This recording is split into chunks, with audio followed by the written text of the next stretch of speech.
Hello everyone, आप सबका RS academy AKTU में स्वागत है। आज हम एकेटीयू सिलेबस यूनिट 1 शुरू करेंगे। उसमें सबसे पहला टॉपिक है हमारा linear differential equation of nth order with constant coefficients. Linear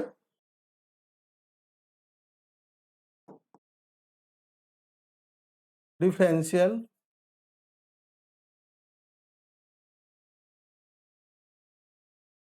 equation of nth order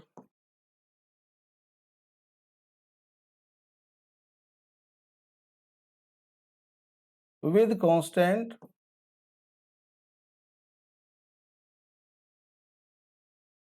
coefficient।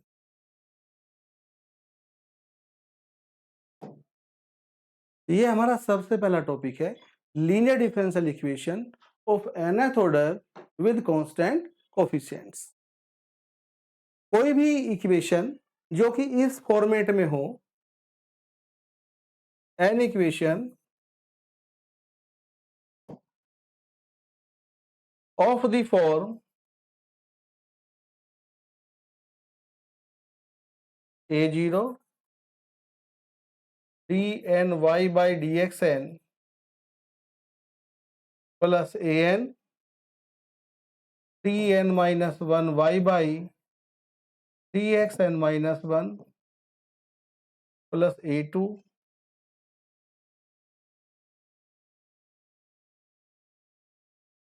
dn minus 2 y by dxn minus 2 plus dot dot plus an y equal to Q. कोई भी ऐसी equation जो कि इस form में होगी a0 dn y by dxn plus a1 dn minus 1 y by dxn minus 1 plus a2 dn minus 2 y by dxn minus 2 plus dot dot plus an y equal to Q. वे सारी equation हमारी linear differential equation होगी of nth order with constant coefficients. a0 a1 a2 an ये सब क्या है? Constants है। तो इस तरह की इक्वेशन हमें सॉल्व करने के लिए दी जाएगी। अब हम इसको सबसे पहला हमारा क्या वर्क होगा कि हम इसको कैपिटल डी की फॉर्म में बनाएंगे। कैपिटल डी की फॉर्म में कैसे बनाएंगे? Put D by D x equal to capital D. तो जहां भी डी बाई डी एक्स है वहां कैपिटल डी रख दीजिए। a0 dn plus a1 dn minus 1 plus a2 dn minus 2 plus dot dot plus an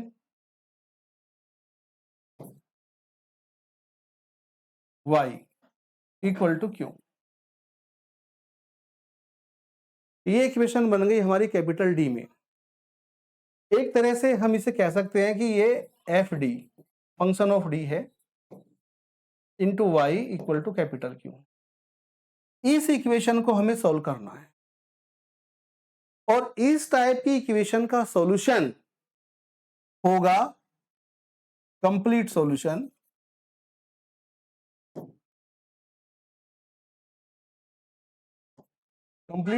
equal to complementary function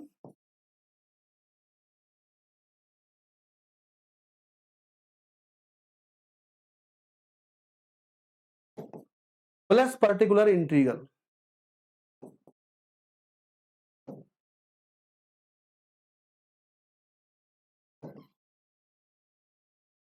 इस तरह की इक्वेशन को सॉल्व करेंगे तो उसका सॉल्यूशन होगा, कंप्लीट सॉल्यूशन होगा complementary function plus particular integral. Complementary function, ये कंप्लीट सॉल्यूशन को हम शॉर्ट में लिखेंगे CS।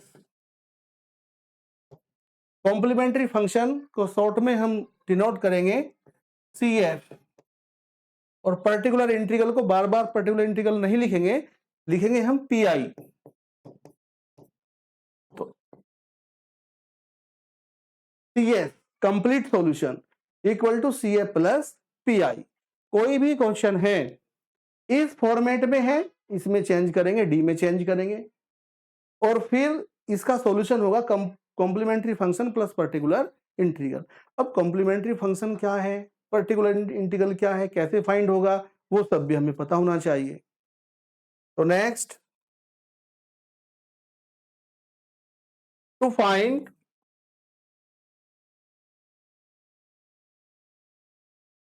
CF, CF कैसे फाइंड होगा, कॉम्प्लीमेंट्री फंक्शन कैसे फाइंड होगा, वो हमें पता होना चाहिए। उसके कुछ रूल्स होते हैं। क्या रूल्स होते हैं? Number 1, if the roots of auxiliary equation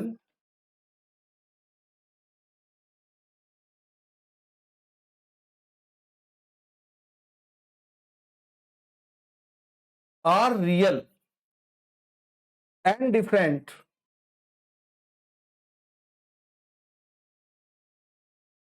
अगर ऑक्सिलरी इक्वेशन के रूट्स रियल हैं और अलग अलग हैं। ऑक्सिलरी इक्वेशन क्या होती है? जो हमारा इक्वेशन बनी थी ये F D y equal to Q, इसी इक्वेशन में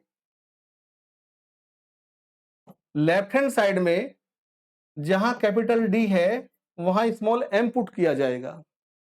put D equal to M and y equal to 1। Auxiliary equation जो आएगी हमारी वो लेफ्ट हैंड साइड से आएगी। इक्वेशन का जो लेफ्ट हैंड साइड वाला पार्ट होगा वहां से हमारी ऑक्सिलरी इक्वेशन आएगी। Put D equal to M and y equal to 1, ये पुट करके जो भी इक्वेशन बनेगी उसको 0 के इक्वल पुट करेंगे and put equal to 0, we get auxiliary equation.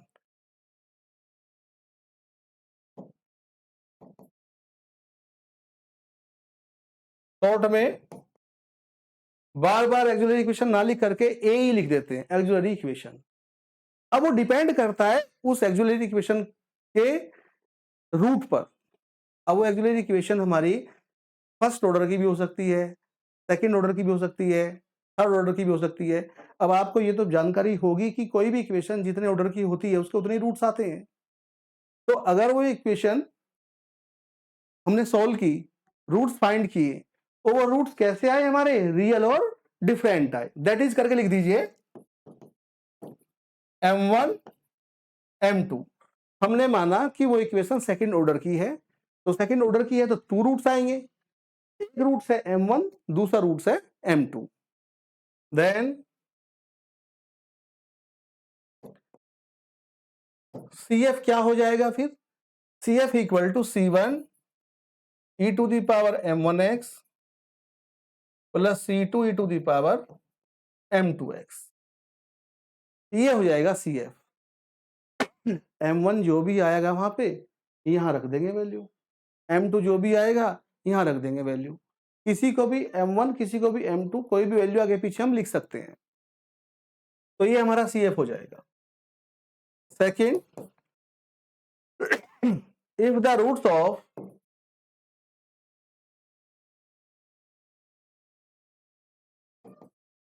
auxiliary equation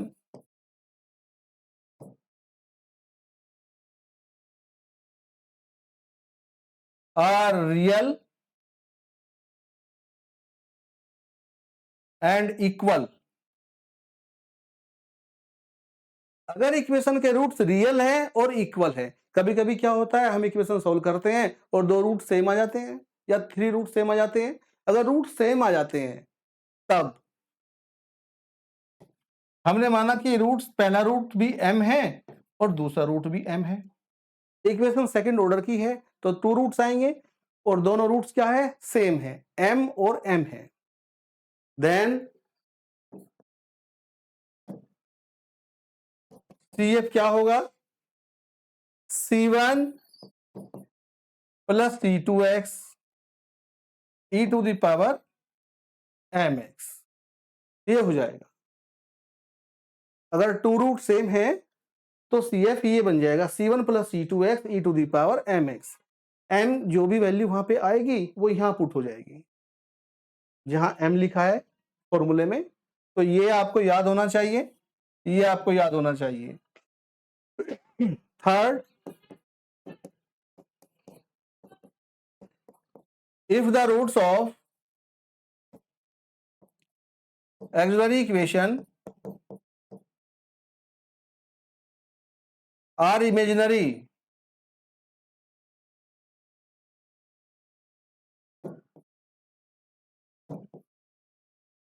imaginary roots है। सपोज करिए कि रूट्स आए हमारे alpha plus minus i beta की फॉर्म में, जहां अल्फा इसका रियल पार्ट है, बीटा कोफिशिएंट ऑफ आई है, तो उसको हम कहते हैं इमेजिनरी पार्ट। अगर रूट्स इस फॉर्मेट में है, भाई कोई इक्वेशन ऐसी होती है, कोई भी इस तरह की इक्वेशन होती है कि वो सॉल्व नहीं हो पाती, तो हम उसमें श्रीधराचार्य जी का फॉर्मूला यूज करते हैं। तो रूट्स अगर हमारे इमेजिनरी में आए, आई उसमें इन्वॉल्व हो जाए, तब उसका सीएफ कैसे फाइंड करेंगे? देन सीएफ इक्वल टू, तब सीएफ हो जाएगा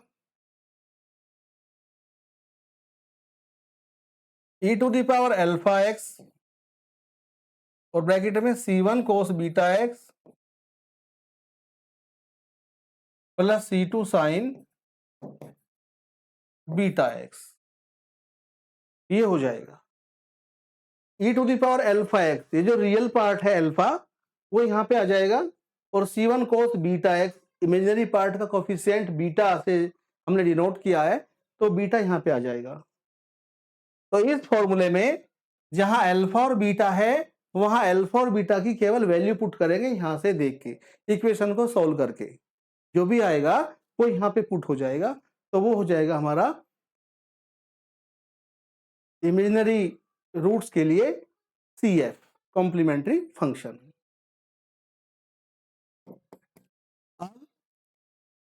अगर हम किसी इक्वेशन को सॉल्व कर रहे हैं और रूट्स आ जाए हमारे इमेजिनरी तो हो, और वो रिपीटेड भी हो सकते हैं।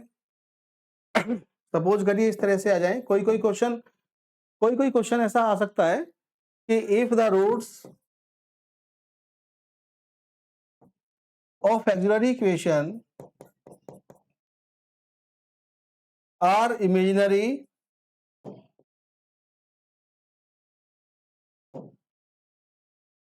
and repeated,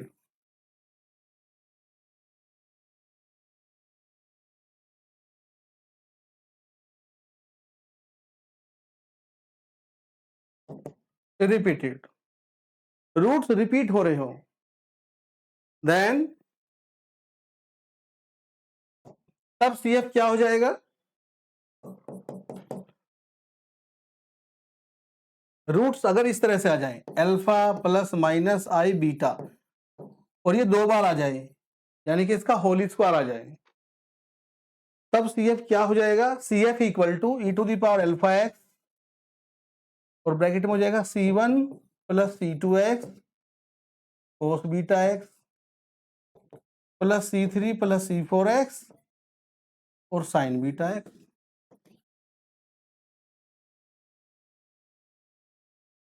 तब ये हो जाएगा। ऐसा भी हो सकता है कि रूट्स हमारे इरेशनल नंबर में आ जाए।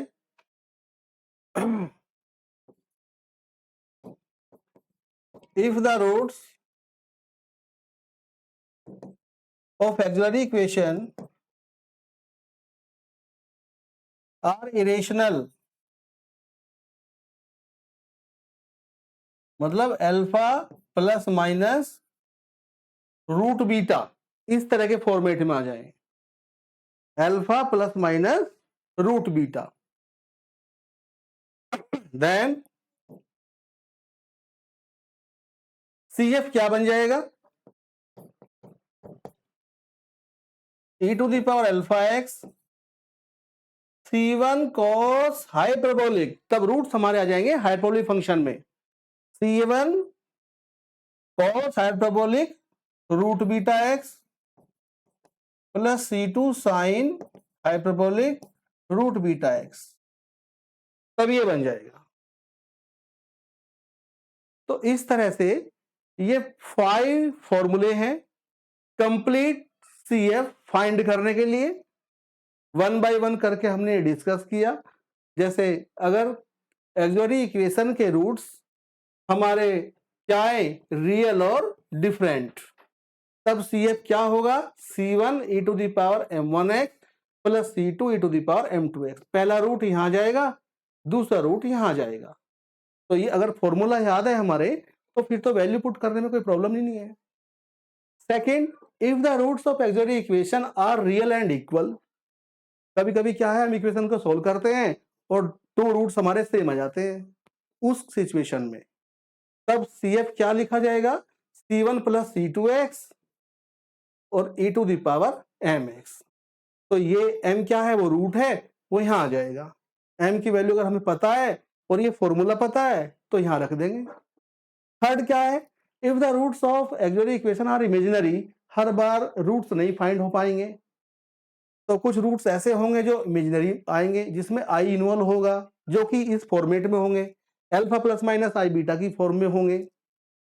तो वहां पे चेक करेंगे कि अल्फा क्या है, बीटा क्या है, और इस फॉर्मूले में हम पुट करेंगे CF equal to e to the power alpha x C1 cos beta x plus C2 sine beta x, ये bracket close.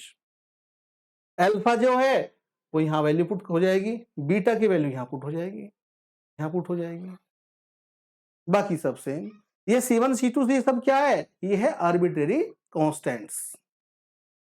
If the roots of auxiliary equation are imaginary and repeated. कई बार क्या होगा, मैंने देखा है कोई कोई क्वेश्चन इस तरह का भी बनता है कि रूट्स इमेजिनरी भी है और रिपीटेड भी है। इस तरह की है alpha plus minus i beta का होल स्क्वायर, अगर इस तरह से है तब क्या होगा, CF तब बनेगा CF equal to e to the power alpha x C1 plus C2x cos beta x plus C3 plus C4x और sine beta x, C3 plus C4x और यहां साइन बीटा एक्स, इस तरह से। ठीक है, alpha plus minus i beta का whole square, इस तरह की फॉर्म में है। एक केस और बन सकता है कि अगर रूट क्या है, इरेशनल नंबर में है, इरेशनल नंबर यानी कि i में नहीं है, इरेशनल नंबर में है। इरेशनल नंबर क्या, कौन सी टाइप होती है, alpha plus minus i plus minus root beta की फॉर्म में। तब CF क्या होगा, e to the power alpha x C1 cos hyperbolic root beta x plus C2 sine hyperbolic root beta x, तब ये हो जाएगा। तो अगर हमें ये 5 फॉर्मूले याद हैं तब कोई प्रॉब्लम नहीं है CF फाइंड करने में। अब एक छोटा सा एग्जांपल ले लेते हैं।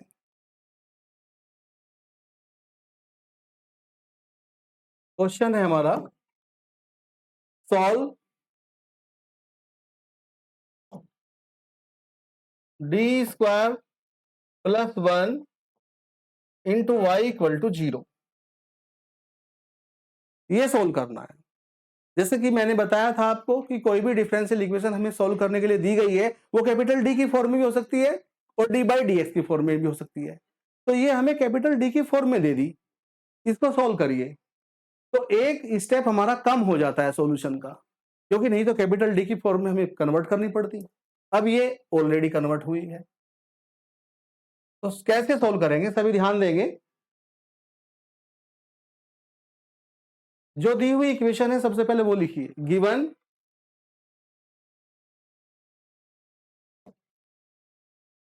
d square plus 1 into y equal to 0, ये इक्वेशन दी हुई है। तो सबसे पहले बनाएंगे हम ऑक्सिलरी इक्वेशन, शॉर्ट में लिखेंगे AE, auxiliary equation is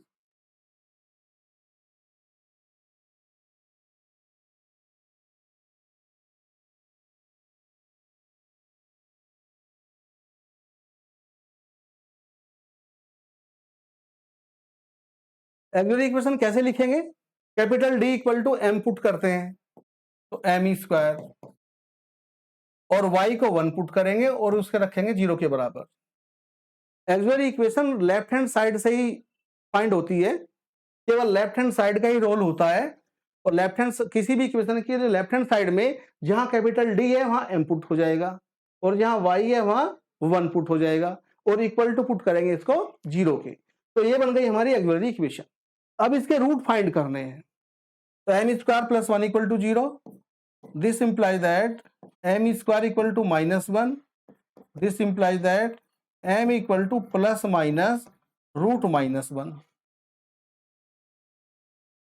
M की वैल्यू आ गई प्लस माइनस रूट -1, तो this implies that M equal to plus minus और रूट -1 की वैल्यू क्या होती है? आई होती है। तो m की वैल्यू आ गई प्लस माइनस आई। ये कैसे रूट्स हैं?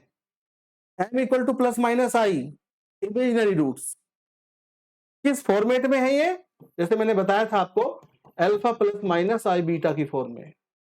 m की वैल्यू प्लस माइनस आई है, हम इसको लिख सकते हैं 0 प्लस माइनस आई। ये जो प्लस माइनस आई है हम इसको लिख सकते हैं 0 प्लस माइनस आई। तो रियल पार्ट क्या है इसका? अल्फा क्या है? 0 और बीटा की वैल्यू क्या है? बीटा क्या है? कोफिशिएंट ऑफ आई। आई का कोफिशिएंट यहां पे क्या है? 1। क्योंकि फॉर्मूला क्या है? जब इमेजिनरी रूट्स आते हैं तो उसके लिए सीएफ का फॉर्मूला क्या होता है? e to the power alpha x c1 cos beta x plus c2 sin beta x, ये होता है। तो ये याद होना चाहिए फॉर्मूला हमारा, तभी तो हम कर पाएंगे इसको। तो लिख दीजिए आप CF equal to e to the power alpha x, alpha की जगह यहां पे क्या है? 0, क्योंकि रियल पार्ट इसमें है ही नहीं, और c1 cos beta x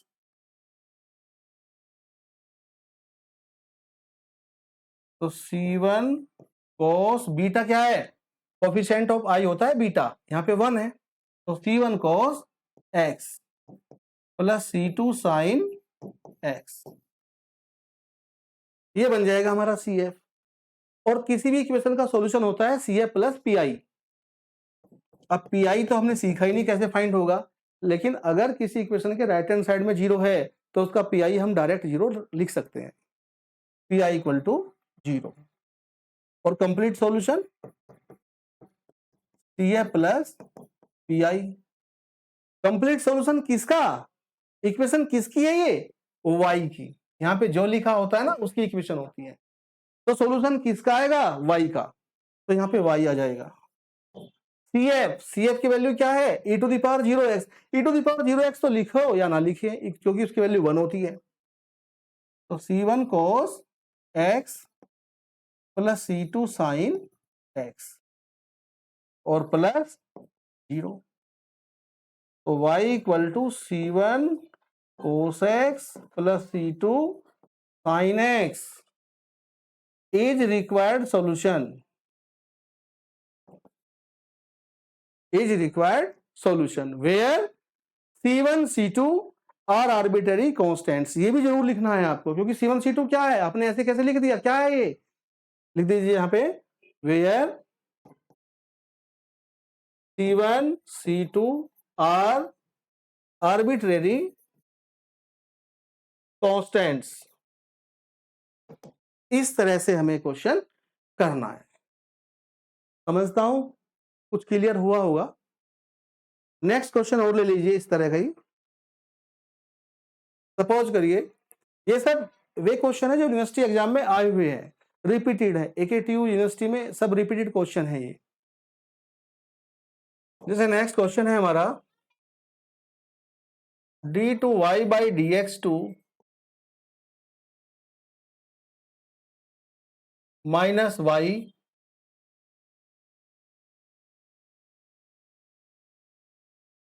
equal to 0। d2y by dx2 minus y equal to 0। ये कोई डिफरेंशियल इक्वेशन है, ये हमें सॉल्व करनी है।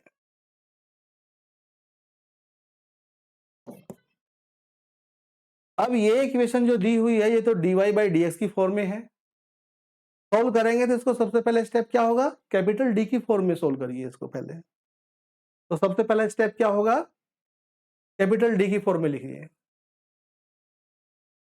तो D square -1 into y equal to capital D की फॉर्म में इसको हम ऐसे लिख सकते हैं, क्योंकि D by D x equal to capital D. चाहे आप थोड़ा स्टेप बना के लिख दीजिए, put D by D x equal to capital D, तो ये बन जाएगी डी स्क्वायर माइनस 1 और y ले लिया हमने बाहर कॉमन और इक्वल टू 0। अब एक्सिलरी इक्वेशन बनाइए। एक्सिलरी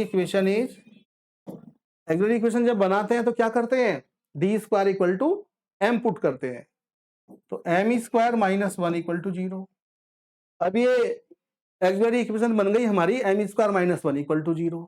इसके फैक्टर कर लीजिए, a square minus b square आप जानते ही हैं, तो m प्लस 1 और m minus 1 equal to 0। This implies that m equal to एक तो माइनस का 1 आ गया और एक प्लस का 1 आ गया। m की दो वैल्यू आ गई, एक माइनस 1 है एक प्लस 1 है। तो ये m के वैल्यू किस तरह की है, कैसे रूट्स है ये रूट्स है रियल एंड डिफरेंट। तो जो मैंने आपको रूल लिखा है, उन रूल में सबसे पहला रूल था कि अगर एक्सिलरी इक्वेशन के रूट्स हमारे रियल और डिफरेंट हैं तो CF क्या होगा। अगर रूट्स m1 और m2 है, अलग अलग है, तो CF क्या लिखा था मैंने फॉर्मूला यहां पे, C1 e to the power m1x plus C2 e to the power m2x, ये लिखा था। तो यहां पे क्या बन जाएगा, CF हमारा C1 e to the power m की जगह यहाँ पे क्या है, m इक्वल टू एक तो है माइनस का 1, एक है प्लस का 1, तो CF equal to C1 e to the power minus 1 into x plus C2 e to the power plus का 1 इंटू एक्स, ये बन जाएगा CF। लेकिन ये आप कब लिख पाएंगे, जब आपको ये फॉर्मूला याद होगा। इसीलिए सबसे पहले जो CF के मैंने फॉर्मूले नोट कराए हैं आपको, वो सब याद करने हैं, आपको याद होने चाहिए। तो ये CF आ गया। PI particular integral, PI equal to क्या होगा, मैं आपको बता चुका हूं कि अगर किसी इक्वेशन के राइट हैंड साइड में 0 है तो उसका PI 0 होगा, क्योंकि PI हमेशा कैलकुलेट होगा राइट हैंड साइड वाले पोर्शन से। तो PI आप डायरेक्ट 0 लिख सकते हैं। और complete solution CF plus PI। Complete solution किसका, ये किसकी इक्वेशन है, यहां पे जो होगा लिखा हुआ वो इसकी इक्वेशन है, y में इक्वेशन है ना ये, तो सॉल्यूशन आएगा y का सॉल्यूशन किसकी टर्म में आएगा, x की टर्म में आएगा। तो C1 e to the power minus का x plus C2 e to the power plus का x और plus 0 is required solution, where C1 C2 are arbitrary constants। ये जरूर लिखना है कि C1 C2 क्या है, C1 C2 आपने सॉल्यूशन में लिखा है, लेकिन ये है क्या, ये है आर्बिट्रेरी कांस्टेंट्स। तो इस तरह से हमें क्वेश्चन सॉल्व करने हैं।